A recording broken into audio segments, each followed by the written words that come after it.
There are a couple of questions on finances. और यहाँ पे आर्थिक बातों को लेकर कुछ प्रश्न हैं. How do you deal with financial boundaries? What kind of financial boundaries should be set? How did you stay out of debt? When we are in debt, are there any practical steps to finish it quickly? और प्रश्न यह है कि आर्थिक सीमाओं को लेकर आपका दृष्टिकोण क्या है. आपने जो कर्ज जो है उसे कैसे, अपने डेब्ट से कैसे बचाव किया, ऋण से. यदि हम किसी कर्ज में हैं तो उसे जल्दी समाप्त करने के लिए कौन से व्यवहारिक कदम को उठाए जा सकते हैं. I praise and thank God for our dear brother Zach and Annie. और मैं प्रभु का धन्यवाद करता हूं भाई हमारे जैक और सिस्टर एनी के लिए. They are our forerunners. और वो हमारे अग्रदूत जैसे हैं. One of the lessons in 1980s I learned from him.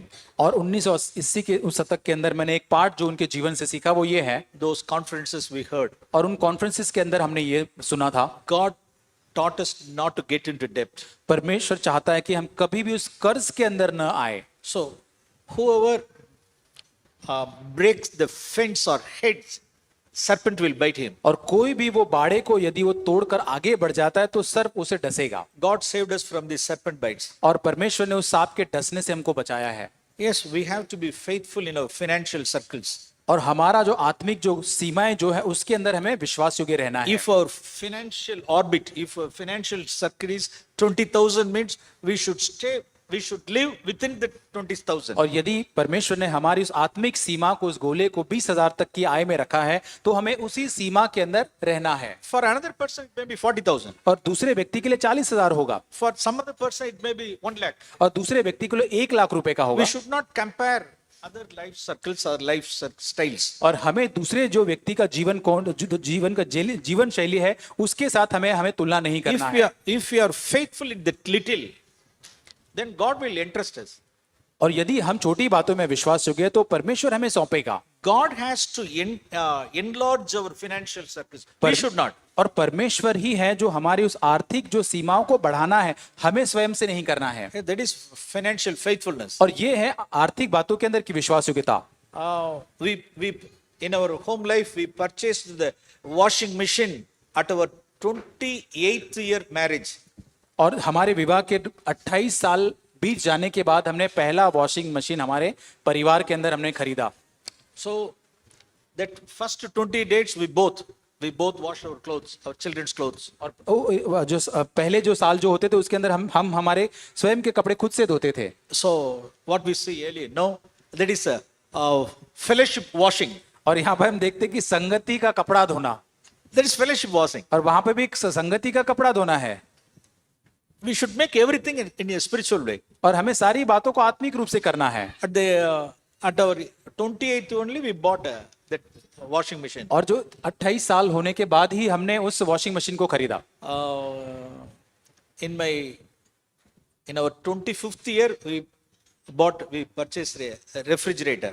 और 25 साल हमारे विवाह के होने के बाद हमने हमारा पहला रेफ्रिजरेटर फ्रिज खरीदा.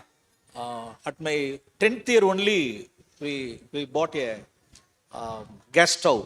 और 10 साल हमारे विवाह के होने के बाद हमने पहला गैस स्टोव खरीदा. Because in those days I have been taught in the church by our beloved brother Zach that save now, buy later. That's the thing I learned. और ये कलीसिया के अंदर भाई जैक के द्वारा शुरुआती दिनों में यही हमको सिखाया गया था कि अब हमको बचत करना है और बाद में उसका फिर हमको खर्च करना है.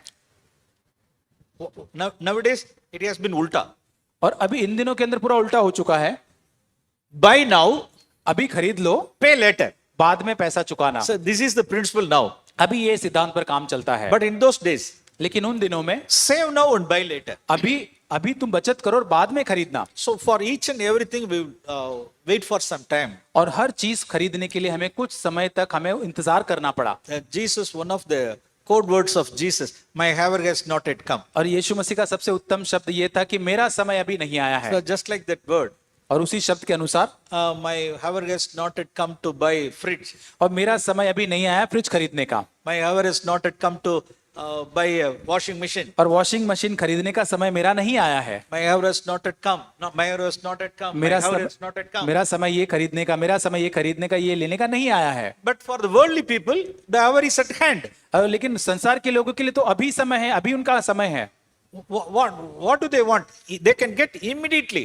और संसार के लोगों के तो अभी समय, अभी सब कुछ ले सकते हैं। So nowadays, many banks are all, they are standing in the queue to give loan. और बहुत सारे बैंक आजकल पूरी लाइन में खड़े आपको लोन देने के लिए तुरंत। So how many EMIs a person may have? और एक व्यक्ति को कितने ईएमआई हो सकते, कितने वो किस्त भर सकता है? EMI, EMI, EMI, EMI. और वो ईएमआई किस्त भरते ही जाएगा। Education, पढ़ाई के education लिए- loan, housing loan, vehicle loan.